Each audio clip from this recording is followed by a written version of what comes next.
தந்தி டிவியை உங்கள் cable TV ஆபரேட்டரிடம் இலவசமாக கேட்டு பெறுங்கள்.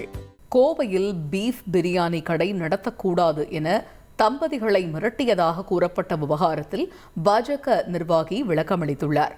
உடையாம்பாளையத்தைச் சேர்ந்த ரவி அபிதா தம்பதியினர் தள்ளுவண்டியில் பீஃப் பிரியாணி விற்றுள்ளனர்.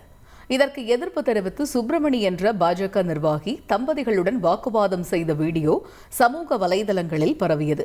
போலீசார் சம்பந்தப்பட்ட தம்பதிகளிடம் நேரில் விசாரணை நடத்தினர்.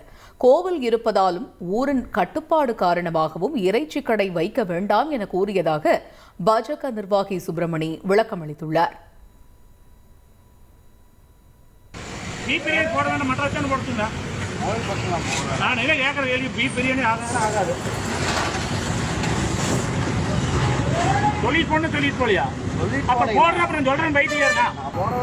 சரிங்கண்ணா, பீஃப் போடுறதுனால என்னங்க தப்பு?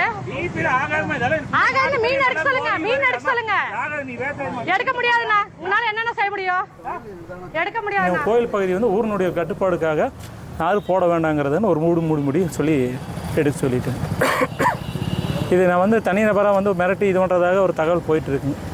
ஒரு பக்கத்தில் பேல்புரி கடை விற்கிட்டேன், இன்னும் 2 பேல்புரி கடை இருக்கிறாங்க, 2 மீன்கார் ஒருத்தர் வரல, இன்னொருத்தர் அங்கே வியாபாரம் பண்ணிட்டு தான் இருக்கிறாங்க.